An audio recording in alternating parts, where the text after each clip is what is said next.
License and registration, now!" The black woman behind the wheel kept both hands spread on the steering wheel where everyone could see them. Her voice stayed even. "Good evening, officer. May I ask why I was pulled over?" "Did I say you could talk?" The beam from his flashlight smacked into her face like a slap. "Nice ride for a black woman, let me guess," he snorted. "Stolen? Or your baby daddy buy it?" His partner chuckled under his breath. Traffic slowed. People drifted towards the sidewalk, phones already up, red recording lights blinking. A live stream started, comments racing across screens. But not one person stepped forward. Not one voice called out, "Enough! People like you don't belong up here," the officer sneered. "You need to remember your place." He leaned closer, drunk on his own authority, never noticing the man in the passenger seat watching him. Carefully, he didn't see the ODD smile slowly forming on that man's face. It wasn't anger or fear or even shock. It was clinical curiosity, like he was watching a rat trot into a trap it had set for itself. In a few minutes, Officer Tyler Kane would learn that the black man he dismissed so casually held every inch of his career in his hands. 15 minutes earlier, though, everything had felt flawless. The black Cadillac Escalade slid along Peachtree Road like a shadow carving through the molten orange Atlanta sunset. Behind the wheel, Dr. Camille Lawson allowed herself a fragile pocket of peace. Her surgical scrubs still clung damply to her skin after nearly 13 hours of life-or-death calls. Her shoulders throbbed, her eyes burned with fatigue, but a small, stubborn smile tugged at her lips. It had been a brutal day, but a victorious one. In the passenger seat, her husband Marcus sat with a tablet balanced against his knee. The blue glow washed across his strong features. He was 52, tall and broad-shouldered, the sort of man whose presence bent a room's attention without effort. When he entered, people noticed. When he spoke, they leaned in. The way he carried himself, spine straight, gaze constantly assessing, words slow and precise, radiated control, authority, a quiet, practiced power. But in the cocoon of that SUV, he was simply Marcus, just the man Camille had married 22 years earlier in a small church on Atlanta's South Side. The husband who still set a mug of coffee by her pillow every morning and snored through movies almost every Friday night. "Rough shift?" he asked, eyes still on the tablet. Camille breathed out a tired laugh. "You could say that." Rough didn't begin to cover it. The day had started at 4:45 a.m. with an emergency page. A 7-year-old boy named Jalen had arrived with a heart murmur spiraling out of control. Camille had him in the operating room by 6, his small chest open beneath the lights, his life resting literally between her fingers. By 8, he was stable. By early afternoon, he was awake, propped up in bed, asking if he could have ice cream and watch cartoons. The second case was worse. A premature baby, barely over 2 pounds, whose undersized heart faltered with every beat. The instrument she used looked like something from a dollhouse, delicate, almost absurd, alongside the reality they controlled. One slip, one tremor, and that infant would never make it to her first birthday. 4 hours later, the baby's breathing steadied on its own. Her parents collapsed together in the hallway when Camille delivered the news. But it was the third surgery that clung to Camille's thoughts, the one that would haunt her sleep for weeks. An 8-year-old girl named Alila who had collapsed during soccer practice. A sudden lung collapse, a rare tension, pneumothorax. Without immediate intervention, she had minutes, maybe less. By the time Lila reached Grady Memorial, her breaths were shallow and ragged, her skin tinged blue while her parents screamed for help in the waiting room. Camille had scrubbed in without hesitation.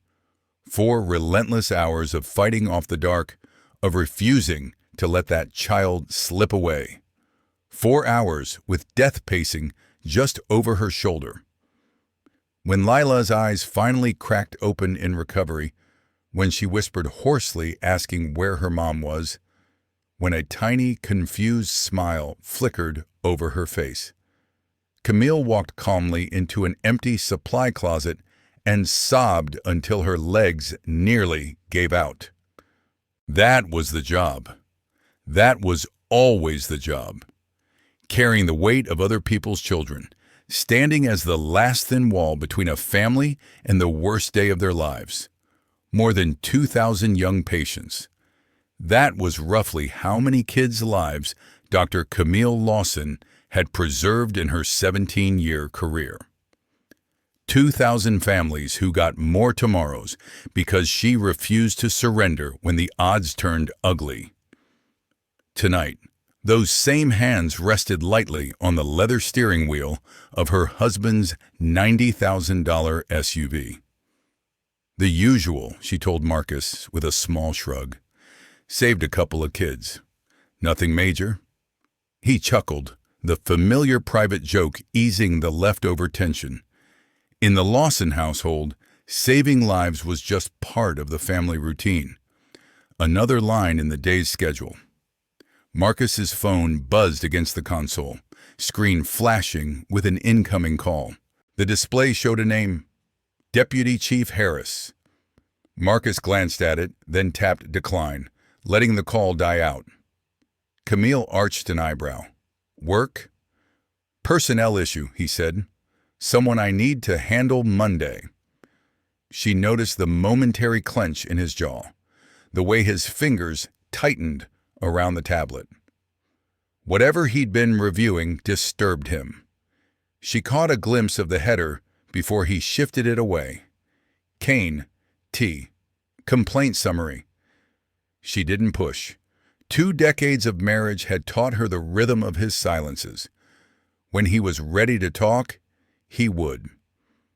What Camille didn't know, what she couldn't yet imagine, was that Marcus had been combing through complaints against Officer Tyler Kane for the past week. 19 complaints. 10 years of misconduct, excessive force, racial profiling, illegal searches, threats, evidence suspiciously discovered only after Tyler searched a vehicle. Every pattern screamed corruption. Every single complaint had been closed out, not sustained, insufficient evidence, no policy violation, file after file quietly buried. Marcus had followed the trail backward and found the shield behind the cover-ups. Sergeant Leonard Kane, Tyler's uncle, the supervising sergeant who signed off on each dismissal and smothered every investigation before it could breathe. An internal affairs meeting was set for Monday morning. Topic: Initiation of termination. Proceedings against Officer Tyler Kane. Fate, however, had its own agenda. Marcus clicked the tablet to sleep and reached for Camille's hand. His palm was warm, familiar, grounding. Tonight is just ours, he said softly. Everything else can wait. She squeezed back. I'm going to hold you to that. In the center console, nearly hidden beneath napkins and a dog-eared paperback, lay a black leather badge wallet. Inside, a gold shield briefly caught the last streaks of sunlight. Chief of Police, Atlanta Police Department, Marcus J. Lawson. Marcus rarely wore the badge when he was off duty. Tonight, in his mind, he was only a husband, only a black man in an expensive truck, rolling through one of Atlanta's wealthiest zip codes. And that, he knew, was exactly how any stranger looking in would see him. No titles, no power, no shield, Just another target for someone's assumptions. The blue and red lights appeared in the rearview mirror at exactly 7:45 p.m. Camille's body reacted before her mind did. Muscle memory, survival training, the choreography of being black behind the wheel in America. Interior light on, window lowered, hands locked on the steering wheel where everyone could see them. No sudden motions, no reaching for anything, no misunderstandings. "We're getting stopped," she said quietly. Marcus lifted his eyes to the mirror, frowning. He glanced from the patrol car to his wife and back again. "You weren't speeding," he said. "Does that even matter?" The question settled between them like smoke, bitter and suffocating. They both knew the answer by heart. In a decade of driving, Camille had been pulled over 12 times. She had never received a ticket. Not once had she broken a traffic law. But she had learned the rules, the unofficial ones that could kill her. The cruiser had been idling at a gas station. It slipped out the moment Camille's Escalade passed. No radar gun, no rolling stop, no visible reason, just a black woman behind the wheel of a luxury SUV in the wrong neighborhood. Marcus's fingers twitched toward the badge in the console, then froze. A thought sharpened. A choice formed. He could shut this down instantly, flash the shield, watch the officer crumble and backpedal. One glimpse of that badge and whoever walked up to the window would go pale, apologies spilling out like loose change. The stop would vanish into thin air. But then what? Then this would be a story about privilege, about the chief using his status to escape a situation that crushed other people. What about everyone who didn't have that option? Marcus needed to see what happened when an officer thought nobody important was watching. So he left the badge buried under paper napkins and paperback pages and stayed perfectly still. He watched the side mirror instead. Officer Tyler Kane approached like a predator closing in on wounded prey. His boots hit the pavement with slow, deliberate thuds. His flashlight was already blazing, cutting across the Escalade's windows, even though the summer sky still held a smear of light. His other hand hovered close to his holstered weapon. Kane was 37, 10 years with the Atlanta Police Department. The kind of cop who bragged about cleaning up the streets like it was a holy calling. His personnel file told another story entirely.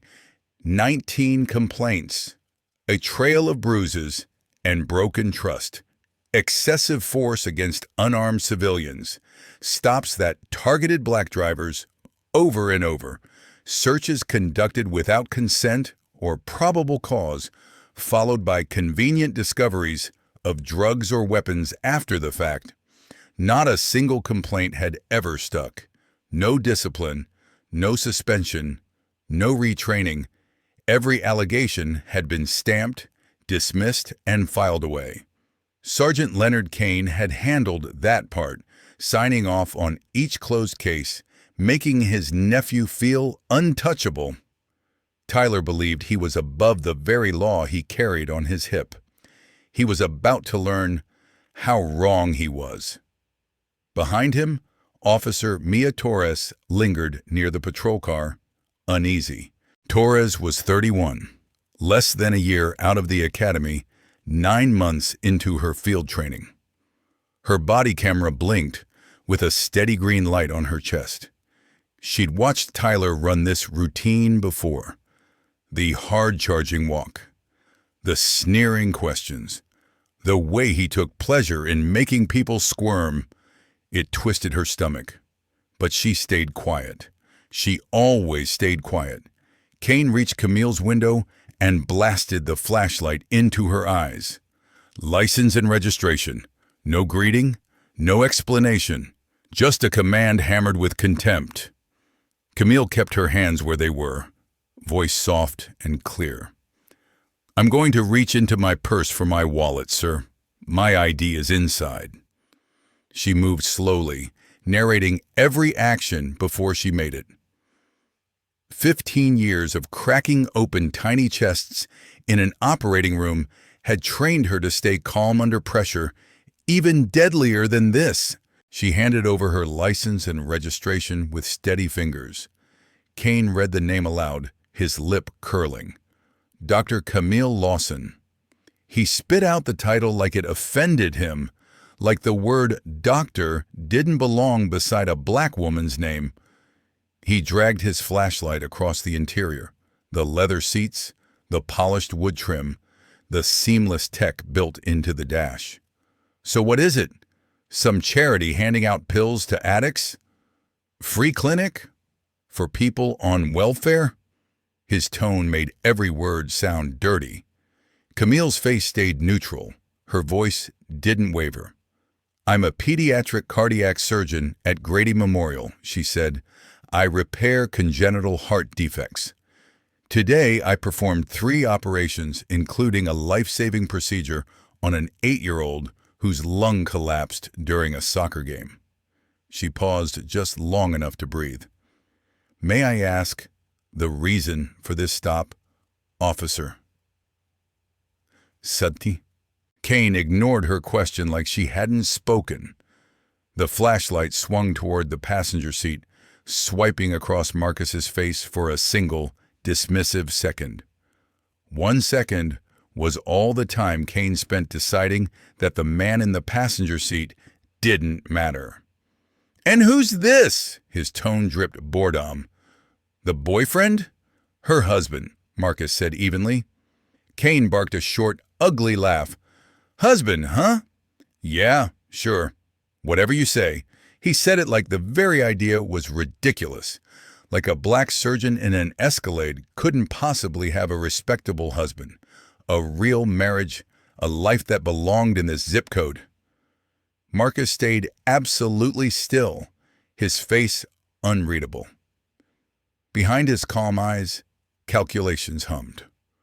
One word about who he was would end this. But that wasn't the point. He thought about everyone else who'd never have that card to play. He needed to see what Kane would do when he believed the people in front of him were powerless. When he believed no one with influence was around to hold him accountable. So Marcus kept his mouth shut and watched. Kane turned back to Camille. Know why I stopped you, Doc? He drenched the title in sarcasm. I don't, officer. I wasn't speeding. My turn signal works. My registration is current. I'm unaware of any violation. Wrong, Kane snapped, stepping closer so his shadow smothered her. You failed to signal when you changed lanes back there. That's a moving violation in Georgia. Fine can hit $1,000. It was a lie. Camille always signaled. Every lane change, every turn, every merge. It wasn't caution, it was survival. She also knew something else. Kane's dashcam had conveniently malfunctioned before he pulled out. He had manually shut it off. This wasn't his first imaginary violation, and it wouldn't have been his last. I signaled, officer, Camille said evenly. I always do. Kane's eyes narrowed. His jaw flexed. You calling me a liar? I'm telling you what happened. Something volatile flickered across his face. The fragile ego of a man unaccustomed to being challenged. The rage of someone whose authority had just been questioned in public. Step out of the vehicle, he ordered. I have a right to know. I set out. Now! His hand drifted toward his belt, fingers brushing the holster. It was a casual motion on the surface, but every black driver in America knew what that gesture meant. The moment when a routine stop can tilt toward tragedy. The moment when survival hinges on reading the next 30 seconds perfectly. Camille opened her door slowly, keeping her hands visible at all times. She stepped out with the deliberate care of someone crossing a minefield. Her posture was relaxed, non-threatening, every move slow and predictable. "Turn around," Kane snapped. "Hands on the hood." "Officer, I'd like to know what I'm being charged with." "Obstruction. Failure to comply. I'll throw in suspicious behavior because I feel like it." He seized her arm and spun her around hard. "Hands on the hood now, unless you want resisting added." The metal was warm under her palms, heat from the engine seeping into her skin. Kane shoved her forward, her cheek scraped against the polished paint. These are the hands that held open a child's chest this morning, she thought. The hands that have kept thousands of small hearts beating. Now they were being treated like weapons. Kane started his pat-down, his hands moving slow, lingering where they had no legitimate reason to linger. It wasn't a search, it was a violation wrapped in a badge. On the sidewalk, the crowd had thickened. Cars rolled by, slowing to gawk. Screens glowed everywhere, live streams multiplying from every angle. Comment bubbles stacked over the scene, a messy mix of outrage, disbelief, crude jokes, and laughing emojis. Still, no one stepped between them. Not one person physically intervened. Not one voice rose loud enough to make him stop. Kane tugged the handcuffs from his belt. "I'm a surgeon," Camille said, fighting to keep her voice level. "I need my hands. I operate on children. Please don't. Should have thought of that before you decided to be difficult." Click, steel cinched around her wrists. Far tighter than necessary. Tight enough to bruise, to bite into her skin, to remind her exactly who controlled this moment. She refused to cry out, refused to give him that, but inside, something cracked. A sliver of dignity she'd spent her entire life building buckled under the weight of his contempt. She was a doctor, a healer, a woman who had poured everything into mending other people's children. And here she was, pinned against her own vehicle, wrists shackled, treated like a threat, simply because of the skin she lived in. In the passenger seat, Marcus decided the show had gone on long enough. His fingers closed around the door handle, and he stepped out carefully. "Officer," Marcus called, his voice slicing through the commotion, calm but carrying. "I need you to stop what you're doing. Right now." Kane whipped around, flashlight beams stabbing at Marcus's chest. "Who the hell told you to get out of the car?" "That woman is my wife," Marcus said, moving forward with his hands visible. "You have no probable cause for this stop. You have no legal grounds for detaining her, and absolutely no justification for manhandling her like that." Kane's face twisted, rage crowding out reason. This wasn't how it was supposed to go. People were supposed to cower, not argue. "I don't give a damn who you are," he barked, stepping closer, hand drifting back toward his belt. "This is my scene, my stop, my rules.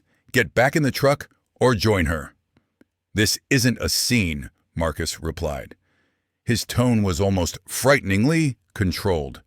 "This is an illegal traffic stop conducted by an officer who disabled his own dash cam before initiating contact." For a heartbeat, something flickered behind Kane's eyes. Recognition, a flash of fear. How did this man know that? The fear curdled quickly into pure aggression, the frantic anger of an animal that senses a trap closing. Behind him, Officer Torres shifted her weight anxiously. "Tyler," she murmured, barely above a whisper. "Maybe we should wait for backup. Something about this feels off." "Shut it, Torres! I said I've got this!" He squared his shoulders toward Marcus, scraping together the full height of his authority. "Last chance. Get back in that SUV, or you're getting arrested too." "On what charge?" Marcus asked. "Interfering with police business, obstructing justice. I'll figure out the rest on the way downtown." Marcus didn't move. His voice stayed eerily steady. "You don't want to do this, officer." "Is that a threat?" Kane stepped in so close their faces were inches apart. "You threatening a cop now?" "I'm giving you an opportunity," Marcus replied. "Walk away right now. Take off the cuffs, apologize to my wife, and maybe, you'll still have a future in this department tomorrow." Kane barked out another jagged laugh, utterly convinced of his invincibility. "You've got nerve, I'll give you that," he sneered. "But you picked the wrong officer to play with." He grabbed Marcus's arm and yanked. "Turn around. Hands behind your back." "Don't put your hands on me," Marcus warned. "Resisting arrest," Kane shouted, loud enough for every camera to catch it. "Everybody see that? He's resisting." He twisted Marcus's arms behind him with unnecessary force. The handcuffs clicked shut, sealing Kane's mistake. Chief of Police. Marcus Lawson, 25 years on the job, the highest-ranking law enforcement officer in the city, was now on his knees on the concrete, wrists chained behind him by one of his own officers, an officer still utterly clueless about whose career he just detonated. Kane shoved Marcus down beside Camille, husband and wife lined up on the pavement, metal biting into their skin. The crowd murmured, phones tilting for better angles of the humiliation. The group watching had swelled to nearly 60 people. Live streams were blowing up, comments pouring in by the thousands. Around the world, strangers watched a black couple in Atlanta get arrested by an officer who looked like he just won a prize. Some viewers were horrified, some cracked jokes, some dropped crying, laughing emojis. None of them understood what they were actually seeing. Kane loomed over the pair like a conquering hero, chest heaving. "Two in custody," he announced loudly, making sure the cameras captured every word. "Stolen vehicle, looks like. Not bad for one night." He grabbed his radio. "Dispatch, Unit 52. I've got 2 under arrest at Peachtree and Roswell. Possible auto theft. Both suspects secured. Need transport." "Copy, Unit 52, dispatch answered. "Backup and transport en route. ETA 4 minutes. Not detained, arrested." Tyler Kane had just formally arrested the chief of his own department. Camille turned her head, her cheek scraping the rough pavement as she twisted toward Marcus. "Are you okay?" she whispered. Marcus didn't look at her. His stare never left Kane.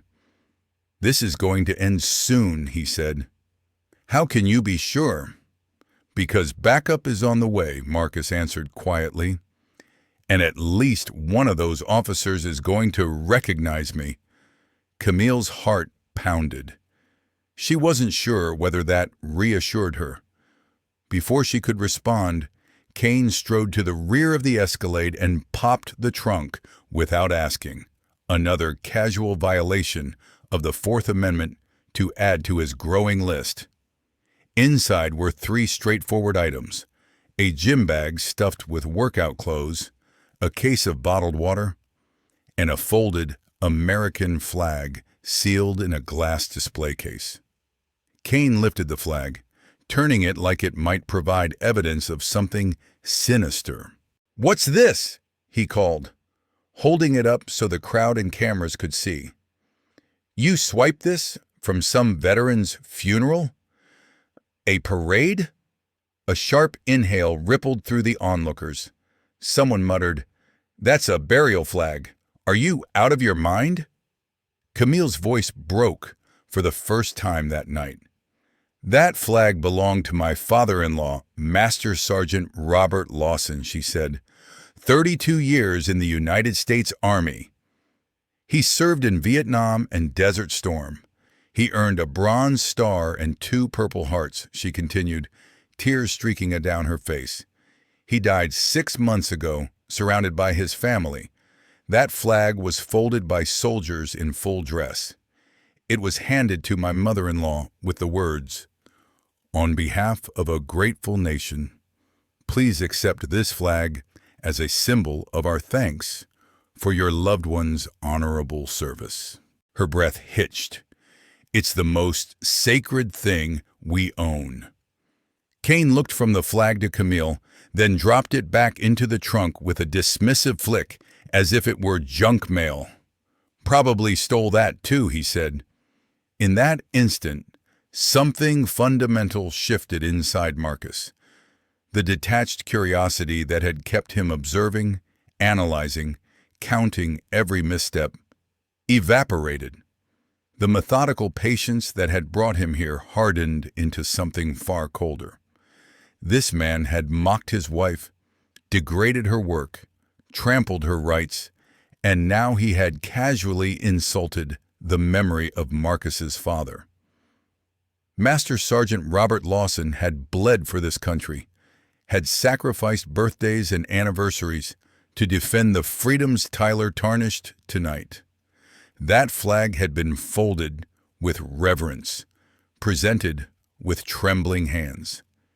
It embodied service and sacrifice, and this officer, this disgrace in uniform, had tossed it aside like trash. Marcus closed his eyes and forced a slow breath through his nose, forcing the wild, furious heat in his chest into something sharper, more controlled. Rage alone was useless.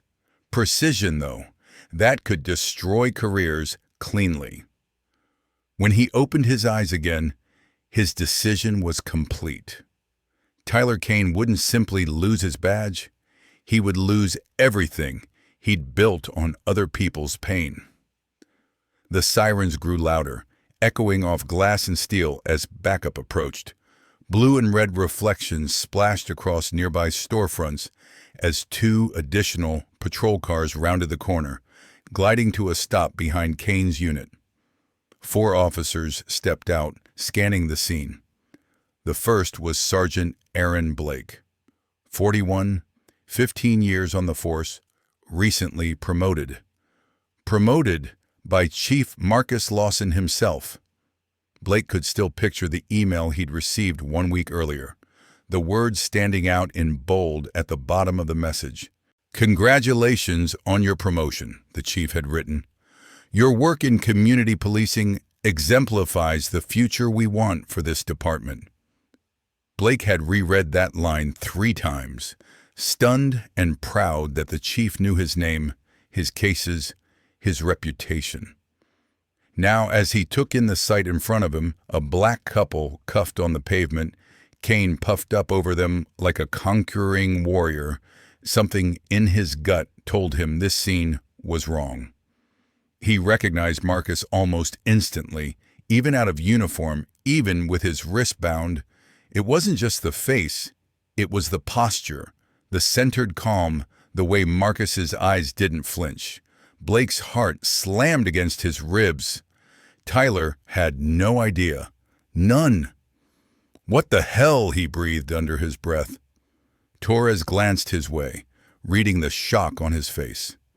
Meanwhile, the crowd sensed a shift in the energy, the murmurs growing louder.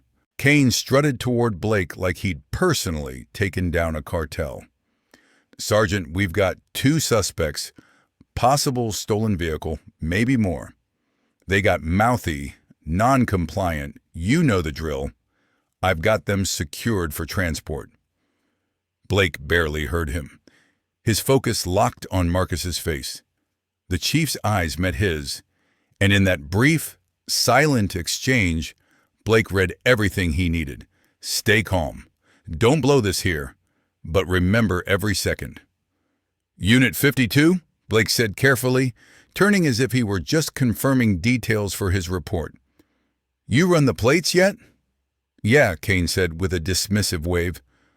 "Waiting on confirmation, but I'm telling you, this thing is hot. Look at it." Blake resisted the urge to roll his eyes. Mind if I double-check with dispatch? Knock yourself out, Kane said. He was too busy watching the crowd's cameras, basking in his own performance. Blake keyed his radio, voice deceptively casual. Dispatch, this is Sergeant Blake on scene at Peachtree and Roswell. Can you confirm registration on Georgia plates? He read off the numbers carefully. A brief pause crackled over the airwaves. Copy, Sergeant. Vehicle is registered to Dr. Camille Lawson and Chief Marcus Lawson. Dispatch replied, no reports of theft. Both owners in good standing. The words hung there, loud enough for anyone paying attention to hear. Blake let the information sink in. Torres's eyes widened. One of the other officers muttered something under his breath. Kane's jaw clenched, the first tiny fracture in his confidence. Dispatch, repeat that last, Blake said, even though he hadn't misheard. Registered to Dr. Lawson and Chief Lawson, the dispatcher said again, confirming that Chief Lawson is present. Blake met Marcus's gaze once more. Marcus gave the faintest, almost imperceptible nod. Confirmed, Blake answered. Kane's face drained of color, then flushed an angry red. Wait a second, he snapped. You're telling me this guy is Chief Lawson, Blake said evenly, not raising his voice. He didn't have to. The word chief landed like a dropped anvil in the middle of the scene. The crowd reacted instantly, the murmur cresting into shocked exclamations. Phones zoomed in tighter. Somewhere, a live streamer shouted, Yo, that's the police chief! Torres stared at Kane, horror and dawning comprehension battling across her expression. Every insult, every shove, every bogus charge they just witnessed replayed in her mind. But now with the knowledge of who Kane had been talking to like that. Camille watched the realization spread through the officers, through the crowd, through Kane himself. For the first time that night, a flicker of satisfaction slipped past her anger. Marcus just watched Kane, utterly silent. Blake stepped closer to Kane, dropping his voice low enough that only nearby microphones might catch it. You cuffed the chief of police and his wife for a fake traffic stop, he said, with your body cam rolling, with mine rolling, with half the city watching on their phones. Kane opened his mouth, then shut it again. For the first time, uncertainty crept into his eyes. The concrete beneath his feet no longer felt solid. Marcus shifted slightly on the pavement, chains clinking softly. When he spoke, his voice carried the steady weight of someone who'd spent decades commanding rooms. Sergeant Blake, he said, I believe Officer Kane has made more than enough decisions for one night. Blake nodded once sharply. Yes, sir. He turned to Torres. Officer Torres, remove the cuffs from Dr. Lawson, now. Torres didn't hesitate. She holstered her weapon, stepped forward, and moved toward Camille. As she unlocked the cuffs, Torres murmured, I'm so sorry, ma'am. Camille's wrists throbbed, but she kept her chin high.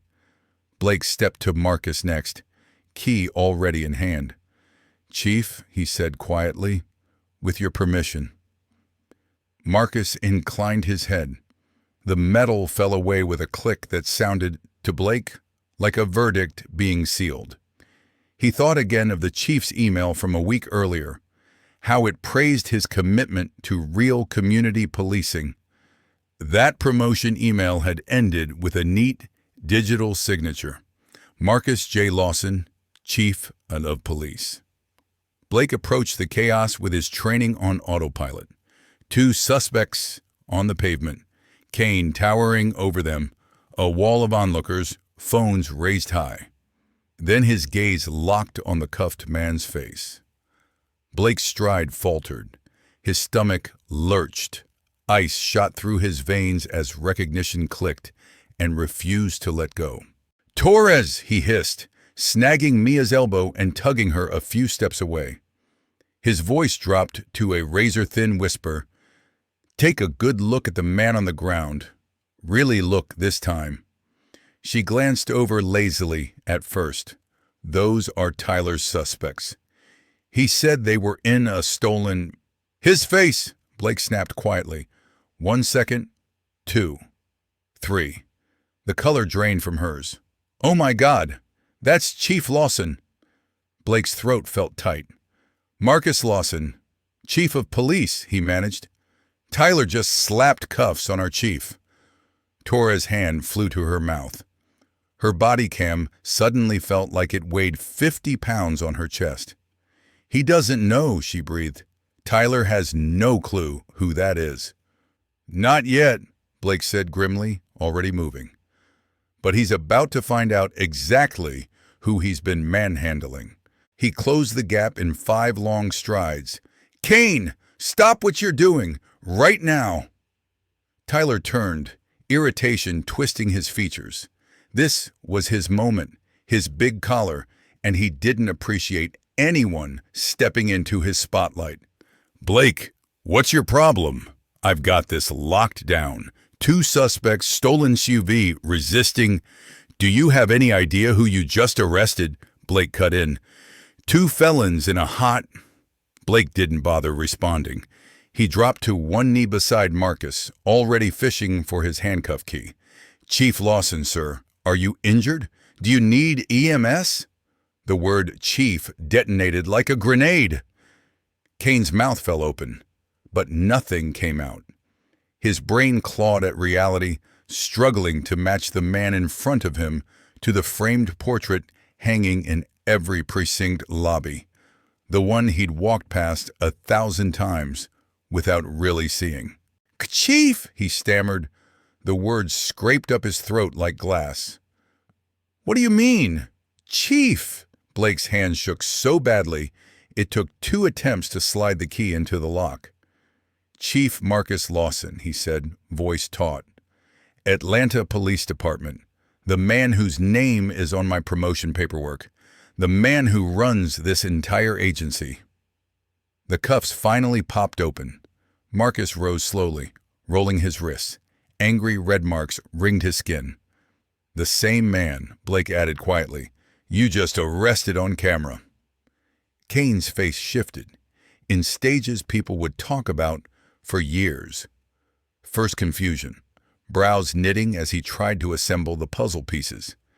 Then dawning recognition as the features in front of him finally matched that hallway photograph. Then unfiltered terror, primal and ugly as the magnitude of what he'd done slammed into him. Chief Lawson," he choked. I didn't. I couldn't." He couldn't say the words clanging around in his skull. "You were just a black guy in a fancy car. Just another nobody." That's all he'd allowed himself to see. Marcus stood very still. He let the silence stretch until it felt like a wire pulled tight across the scene. Let Kane squirm. Let the crowd lean in. Then he spoke, his voice carrying cleanly over the murmurs. "I am Marcus Lawson," he said, not raising his tone, not needing to. The authority in it was enough. "Chief of Police, Atlanta Police Department, 25 years on this job, 93 days in this position." He took a single measured step toward Kane, then another.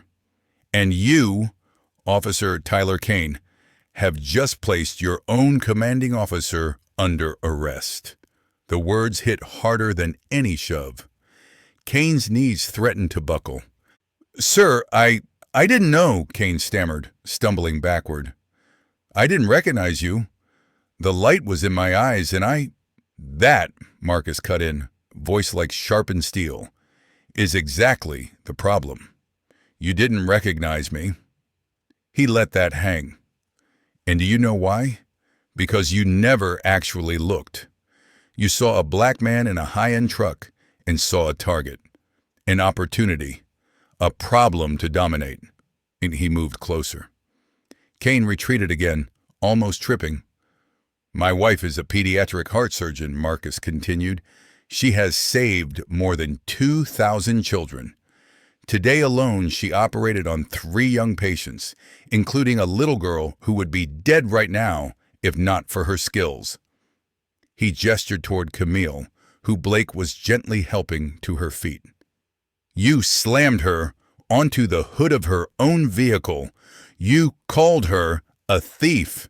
You questioned whether she belonged in her own neighborhood. You cuffed the hands that mend children's hearts, he said quietly, because the shade of her skin offended you. His gaze pinned Kane in place. You didn't know who I was. You didn't care who she was, because to you, we're interchangeable, invisible, automatically guilty until we somehow manage to prove we deserve to breathe. Kane's legs finally surrendered, and he dropped to his knees, not from a push, but from the weight of it all. I'm sorry, he whispered, voice shredded. I'm so sorry. I didn't know. I swear to God, Chief, I didn't know. Blake guided Camille closer. Her wrists were raw and swelling, purple bruises already blooming beneath the skin. Dr. Lawson, ma'am, Blake said hoarsely, I can't apologize enough for what happened. Camille's eyes, however, were locked on Kane. The apology shouldn't come from you, she said. It needs to come from him. She stepped toward the kneeling officer. Her hospital scrubs were smeared with road dust and grime, her cheeks still scraped, her face lined with humiliation and exhaustion. But her voice was steady. You're not sorry for what you did, she told him. You're sorry the truth came to light. Kane looked up, tears streaking through the dirt on his face. Please, he choked. I have a family, 2 kids. I'll lose everything. So did Lila, Camille replied softly. The 8-year-old I operated on this morning. She has parents who adore her. A little brother who thinks she hangs the moon. She almost never got to grow up because her lung collapsed while she was playing soccer. Camille crouched until their eyes were level. I gave her back to them. That's what these hands are for. She lifted her bruised wrists so he couldn't look away. What do your hands do, Officer Kane? She asked. When you put that badge on, do you give anything to people except fear, except humiliation, except proof that the power we're told will protect us can be turned against us at any moment? She straightened and walked back to Marcus's side. Kane stayed where he was, shoulders shaking, sobs ripping out of him. The crowd surrounding them had swollen past 70 people now. News vans screeched up to the curb.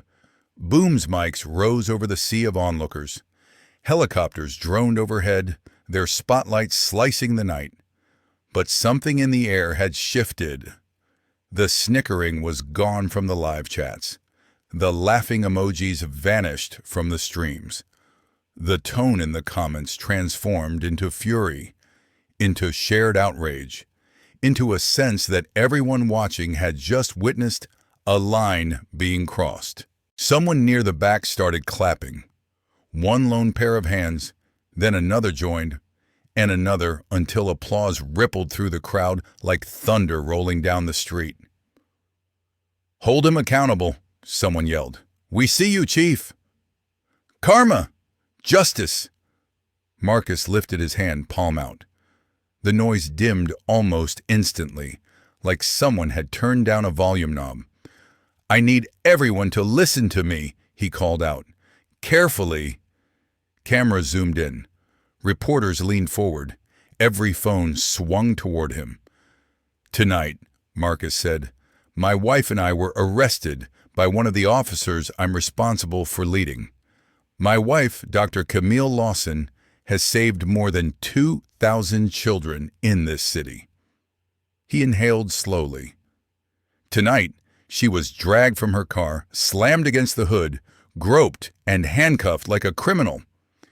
He paused, letting the words settle like dust. Not because she broke a law, he continued, and not because she posed a threat. She was treated that way because she is a black woman driving a luxury SUV in a wealthy neighborhood, and because Officer Tyler Kane decided people who look like us don't belong here. His gaze swept across the crowd, then locked on the nearest camera lens, as if addressing the entire city at once.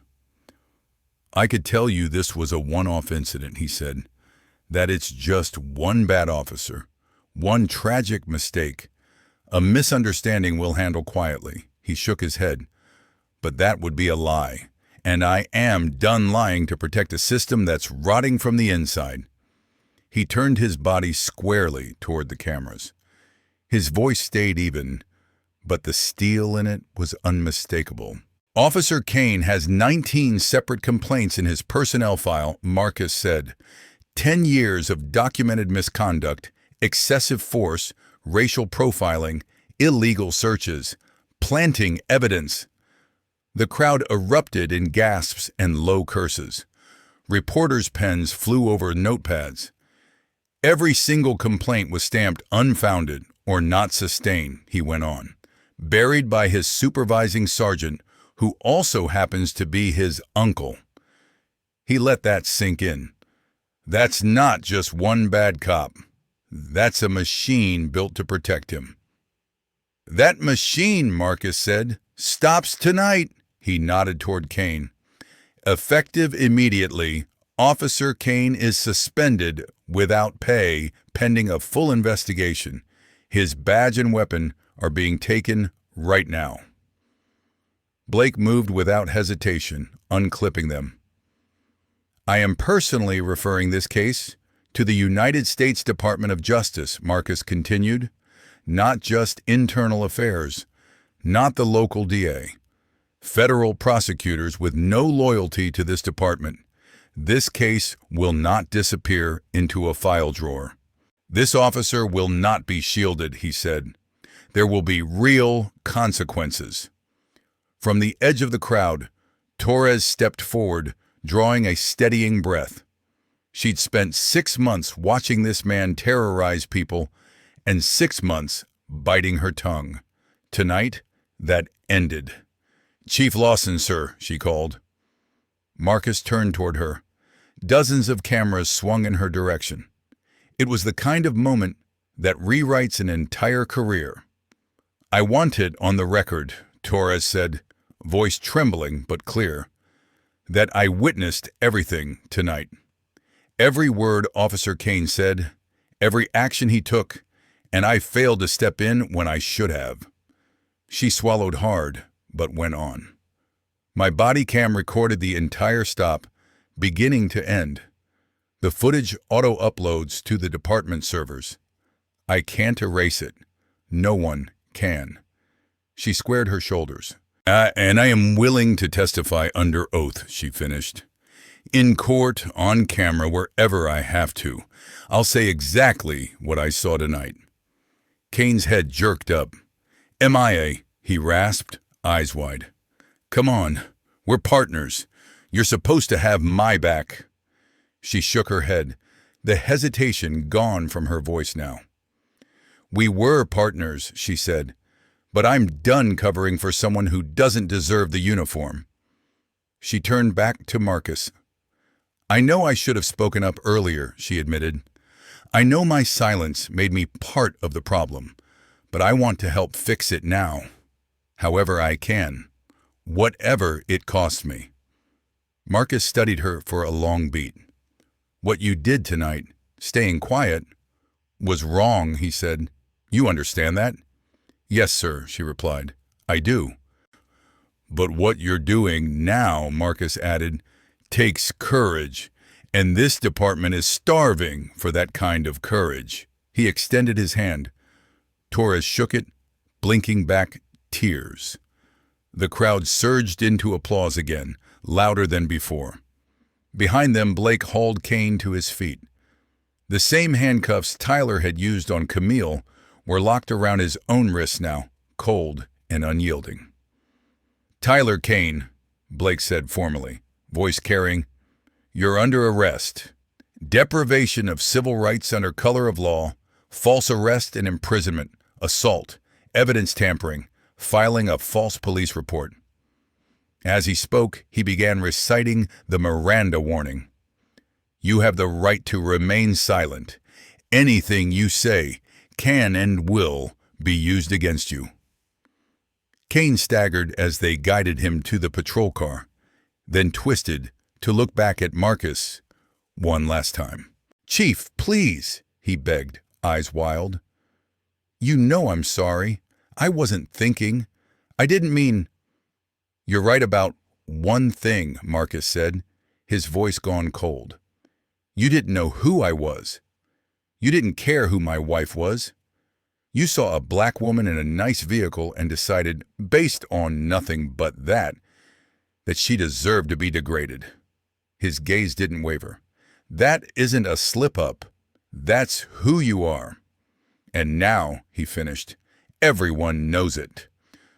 The cruiser door slammed shut with a dull final thud. The watching crowd parted as the car pulled away, carrying Tyler Kane toward a future he'd never imagined, one that involved cell bars instead of flashing lights. Marcus turned back to Camille. For a moment, the cameras, the reporters, the phones all faded into background noise. You all right? He asked softly. She managed a tired, crooked smile. I've had better Saturday nights, she said. He laughed once, quietly, then pulled her into his arms, holding her like he could shield her from the entire world. 20+ years of marriage spoke louder than anything he might have said. I'm sorry, he whispered into her hair. I should have ended it sooner.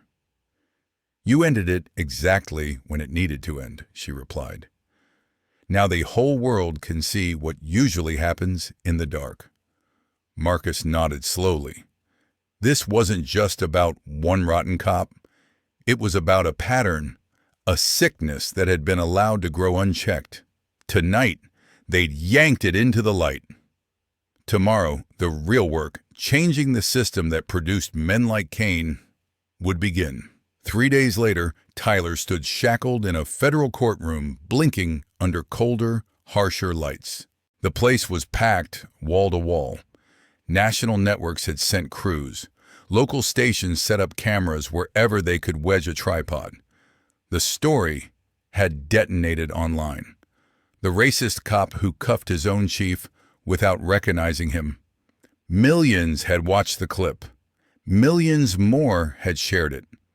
The hashtag Justice for Camille trended around the world for 2 straight days, plastered under every angle of the video. The clerk read the charges one by one. Each count felt like another nail sealing the lid on Kane's former life.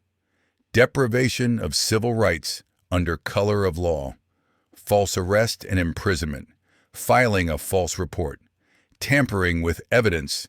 Investigators had confirmed he'd shut his dash cam off manually, aggravated assault, conspiracy to violate civil rights. The federal prosecutor rose, a thick stack of files under one arm, her expression carved from stone. Your Honor, she began.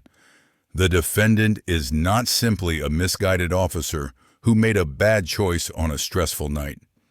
He is the end result and the emblem of a system that protects abusers while destroying trust in the communities they police. She lifted a heavy folder. 19 complaints over 10 years, she said. 19 people who documented harassment, profiling, violence, and abuse of authority. 19 citizens who believed the system would protect them. She let the folder drop onto the table with a loud, deliberate thump. Every single one of those complaints was dismissed or buried by his uncle, Sergeant Leonard Kane, who is also under arrest for obstruction of justice and conspiracy. She faced the bench squarely. The United States respectfully asks for the maximum sentence allowed by law. Nothing less. will even begin to restore public faith in institutions that failed so catastrophically here. Kane's defense attorney tried to soften the blow. He talked about Tyler's years of service, his lack of prior felony convictions, his status as a father. He asked the judge to consider probation or the lightest possible term. The judge listened, hands folded, expression unreadable. Then he leaned forward, eyes fixed on Kane. "Mr. Kane, I've reviewed every second of video and every complaint filed against you," he said. "I've read the statements from your victims. I've examined the records your uncle manipulated on your behalf." His voice hardened. "You were given 19 chances to correct course, 19 warnings that your conduct was unacceptable, 19 opportunities to become the public servant you swore to be." He shook his head once. "You ignored all of them. Again and again, you chose to abuse your authority, to target people because of their race, to demean citizens who had done nothing wrong. You have not earned leniency," the judge said. "You have earned accountability." The sentence came down: 7 years in federal prison, 3 years of supervised release afterward, a permanent ban from ever working in law enforcement again. His peace officer certification was revoked for life. As the marshals led him away, wrists chained, into the side door, scattered applause broke out in the courtroom, growing until the judge had to call for order. But Kane wasn't the only one facing consequences. 2 weeks later, U.S. Marshals knocked on the front door of Sergeant Leonard Kane's suburban home. He was arrested in full view of his wife and grandchildren. The charges reveal a checklist of corruption, obstruction of justice, conspiracy to violate civil rights, destruction and falsification of records, willful failure to perform his duties. For nearly a decade, he had buried evidence and intimidated complainants. He had interfered with investigations. He had shielded his nephew from every consequence. His sentence, 3 years in federal prison plus complete forfeiture of his pension. 26 years of service gone. The fallout kept spreading. The police union that had fought so hard to protect officers like Tyler found itself under federal scrutiny. Internal review procedures were torn apart and rebuilt. A civilian oversight board was granted real subpoena power and authority to recommend discipline. 6 of Tyler's previous victims came forward with fresh lawsuits. Drivers pulled over for looking suspicious, pedestrians thrown against walls, families terrorized during bogus searches. People who had been too afraid or defeated to speak up before. Their combined settlements topped $4 million. At a press conference, Chief Lawson laid out the most sweeping reform package in Atlanta Police Department history, standing at a podium crowded with microphones. From that day forward, he announced, body cameras would be mandatory for every single interaction with the public. No equipment problems, no accidental outages. Any citizen complaint would automatically trigger an external review by civilians, not just internal affairs. No more secret investigations, no more good old boy cover-ups. An early warning system would flag officers with repeated complaints for immediate intervention, retraining, or dismissal. "We will not wait for another night like Peachtree Road," he said. The numbers that followed told their own story. Within 2 years, citizen complaints against Atlanta PD dropped by roughly a third. Confirmed misconduct findings went up, not because officers were suddenly worse, but because wrongdoing was finally being documented and punished instead of hidden. The culture was shifting, grinding forward slowly, with plenty of resistance and backlash, but moving all the same. Through every hearing, every briefing, Officer Mia Torres kept showing up. She testified in both trials. She held nothing back. She detailed every traffic stop where Tyler pushed too far, every time he targeted someone because of skin color, every moment she'd stood by, sick to her stomach, saying nothing. She brought dates, case numbers, body cam timestamps. The blowback was immediate. The union called her a traitor. Threatening notes appeared in her locker. Someone slashed her tires. A dead rat showed up on her windshield. She refused to back down. She filed reports on every threat. She changed nothing about her routine except her resolve. At a department ceremony 6 months later, Chief Lawson pinned a commendation ribbon to her uniform himself. "Officer Torres has shown us what real bravery looks like," he said into the microphone. "Not a lack of fear, but the decision to do the right thing in spite of fear." The auditorium rose to its feet. Mia was promoted to head a new community engagement and reform unit. She designed trainings on de-escalation, implicit bias, and constitutional policing. She traveled to academies across the country, speaking bluntly about what happens when good officers stay silent. When reporters asked why she testified against her own training officer, her answer never changed. "Because silence made me part of the problem, and I'd rather lose my job than live with that." A year after that night on Peachtree Road, Marcus and Camille got news that rewired their world. After years of trying, after fertility treatments, tears, and conversation about giving up, they were finally expecting. When their daughter was born, they named her for Marcus's father, the veteran whose folded flag Tyler had tossed aside, Ella Patrice Lawson. She entered the world strong-lunged, furious, and perfect. She had no idea what her parents had already survived.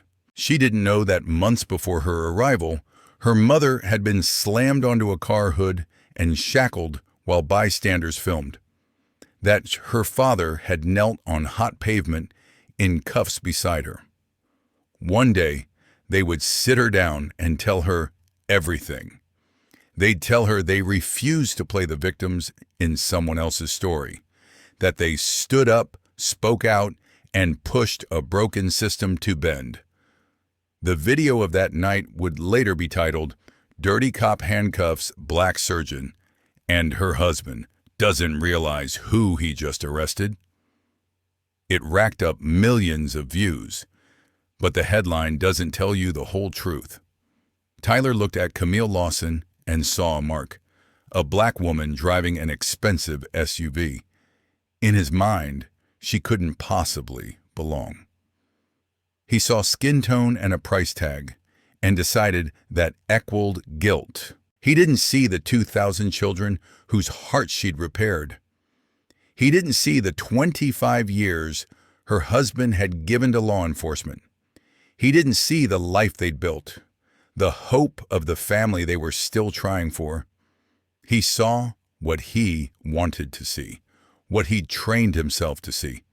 And he was wrong about every single thing. That part of the story is disturbing enough, but it isn't what haunts me. The part that sticks with me, the part I need you to really sit with, is this. The worst thing about that night isn't that Tyler arrested his own chief. The worst thing is that he treated countless people exactly the same way before. People who didn't have a chief sitting in the passenger seat. People no one believed. People whose stories never made it to a courtroom, let alone the news. Camille Lawson had advantages most targets don't. She had witnesses. She had multiple angles of video. She had a husband with rank and access. What about everyone else? The black teenager pulled over for driving suspiciously in his own neighborhood. The Latino family whose car gets torn apart because an officer claims to smell weed that isn't there. Every person of color who's been humiliated by someone wearing a badge they thought meant protection. Justice isn't supposed to depend on who you're married to. Respect shouldn't require a title or a uniform. Human dignity isn't something you earn after proving you deserve it. It's something you're born with. And if you think this is just one dramatic story, consider the numbers. Researchers at Stanford analyzed tens of millions of traffic stops. They found that black drivers are stopped significantly more often than white drivers, about 1/5 more frequently nationwide. They also found black drivers are roughly twice as likely to have their vehicles searched, even though officers actually find contraband less often when they search black drivers. In recent years, over 1,000 people a year have been killed by police in the U.S. Black Americans are killed at nearly triple the rate of white Americans.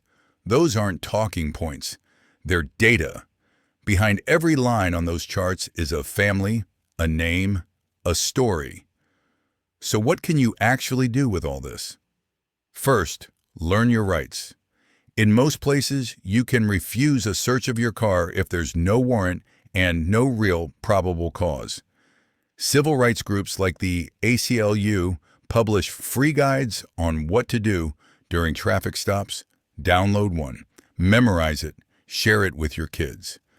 Knowledge won't solve everything, but it can keep you safer in the worst moments. Second, record everything you legally can. In every state in this country, you're allowed to film police officers performing their duties in public as long as you're not interfering. Your phone is more than a distraction. It's a tool for accountability. Use it wisely. Third, push for real civilian oversight where you live. Departments with independent review boards and true transparency tend to see fewer abuses, fewer cover-ups, and more trust from the communities they serve. Find out whether your city has such a board. If it doesn't, ask your local officials why not. Fourth, share stories like this one. Not because algorithms reward outrage, not to rack up views or stoke cheap anger, but because somewhere right now, while you're watching this, someone is going through what Camille did.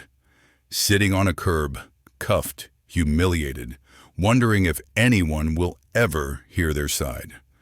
They need to know they're not alone. Ella Lawson is 2 years old now. She chases butterflies at the park and shrieks with laughter when the sprinkler hits her shoes. She lights up every room she runs into. She still doesn't know about that night on Peachtree, the night her parents were forced to their knees while strangers watched and filmed. One day, Marcus and Camille will tell her. She'll ask, "What did you do?" And they'll have an answer they can stand behind. "We stood up," they'll say. "We spoke out. We refused to accept this as normal. And we changed things, even if only a little." That's the legacy they're building. Not just a viral clip or a trending hashtag, but a city, maybe someday a country, that is slightly safer for kids like Ella. Slightly fairer, slightly more honest about what's really been happening on our streets for generations. Tyler Kane once believed his badge made him untouchable, that people who looked like Marcus and Camille were just obstacles, statistics, problems to be handled. He was wrong about everything. Now, in a federal cell with 7 years to think, he has time to replay that night frame by frame and feel the weight of each choice he made. The night he proved on camera exactly why reform isn't optional. So here's where I turn it back on you. Have you ever seen something that felt unjust? A stop that didn't look right? A search that felt wrong? A tone that made your skin crawl? What did you do in that moment? Did you speak up? Did you film? Did you check on the person afterward? I want to hear about it. Drop your stories below. I read every single one. And if this story stirred anything in you, anger, sadness, resolve, don't just click away and forget it. Hit that like button so this message gets pushed further. Subscribe if you want more real stories about power, accountability, and the people caught in between. Share this with someone who still thinks these are rare, isolated incidents that only happen somewhere else, to someone else. Because every view is a tiny vote for transparency. Every share is a reminder to people in power that we are paying attention. Every comment is proof that we refuse to go back to pretending this isn't happening. Systems don't change because one person gets loud.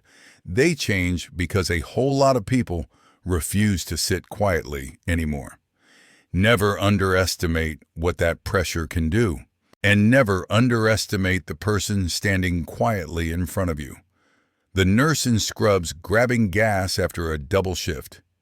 The kid in a hoodie walking home from practice. The driver in the luxury car you don't think fits the neighborhood. You have no idea who they are, what they've lived through, or whose lives they touch. You don't know whether history will remember them, or you, for what happens next. Marcus and Camille looked like just another black couple on a Saturday night drive. To Tyler, they were nobodies. To the kids whose hearts Camille repaired, she's the reason they're still breathing. To the officers who watched their chief get cuffed and then watched him demand change, Marcus is the reason their department is different now. To Ella, they're just mom and dad, the people who carried her, protected her, and refused to bow. So the next time you witness something that twists in your gut, remember them. Remember Peachtree Road. Remember that one video, one stop, one decision to say, this is not okay, can ripple far beyond what you see in the moment. You don't have to be a chief or a surgeon or a judge. You just have to be someone who refuses to look away. If this story made you think, made you feel, or just made you pause for a second, don't let that fade. Talk about it, share it, act on it in whatever way you can, at the ballot box, at your city council, or just by pulling out your phone when it counts. Because silence is a choice. And tonight, in this community, we're choosing not to be silent anymore. No one is safe from injustice, so we must stay awake. If you are in your late 60s, 70s, or beyond, you've lived through enough American history to know that unfairness is not some abstract idea. You remember grainy TV images of marchers crossing bridges, children escorted into newly integrated schools, neighborhoods where a wrong turn could get you pulled over just for looking out of place. That's why the story of Dr. Camille Lawson and her husband, Police Chief Marcus Lawson, lands so hard. Here we have a black woman at the top of her profession, a pediatric heart surgeon who literally holds tiny beating hearts in her hands, and a black man who climbed all the way to the top of a big city police department. By any measure, they did everything this country asks, worked hard, followed the rules, served others. And still, one Saturday evening on Peachtree Road, they found themselves face down on hot pavement, wrists throbbing in handcuffs, treated like criminals in front of a crowd with cell phones. For older Americans, that moment is a chilling reminder. Progress is real, but it is not complete, and it is never guaranteed. Camille's degrees, Marcus's gold badge, the folded flag in their trunk honoring a veteran who earned his Bronze Star and Purple Hearts, none of it protected them from an officer who saw only skin color and a fancy SUV in the wrong zip code. Many of you know that feeling. The shock of being judged before you open your mouth, the sting of being told in words or in looks, you don't belong here. The first lesson from their story is simple and sobering. Titles don't shield you. Money doesn't shield you. Even age doesn't always shield you. The only real safety we have is in a culture that refuses to tolerate this behavior. And that culture must be defended again and again by people who are willing to name what is wrong when they see it. Lesson 2. Courage is contagious and silence has a cost. If you've ever watched a grandchild stand up to a bully or seen a neighbor finally speak out at a town meeting, you know that courage can spread. What Marcus did that night was more than personal pride. He made a choice that many older Americans can recognize from their own lives. He refused to use his privilege to quietly escape, and instead let the full ugliness of the moment play out in the open. He could have flashed his badge the second those blue lights came on. He could have ended the stop with a quick, embarrassed apology from a suddenly nervous patrolman. But then nothing would have changed. Not for the next black driver, not for the next frightened teenager sitting on a curb wondering if anyone would believe their story. So he stayed silent, watched, and waited, documenting in his mind each insult, each illegal move, each moment when this officer exposed his character. When backup arrived and a sergeant finally recognized the face he had seen in every precinct hallway, the entire scene flipped. The same handcuffs that had cut into Camille's wrists clicked shut around Officer Tyler Kane's. Whole careers shifted in a single breath. Yet the most powerful turn did not come from Marcus alone. It came when Officer Mia Torres stepped forward. Many people your age know what it is to look back and wish they had spoken up sooner. Mia had stood by through earlier stops, watching her training officer push lines she knew were wrong. She had swallowed her doubts, told herself she was new, that she had no power. That night on Peachtree, she chose a different path. She told the truth on camera, under oath, knowing full well the union would call her a traitor and colleagues might turn their backs. She reminded all of us, especially those who have already lived a long life, that it is never too late to move from silence to action. The second lesson is that courage is contagious, and your decision to speak up may give someone younger the strength they need to do the same. Lesson 3. Real change is slow, imperfect, and still worth fighting for.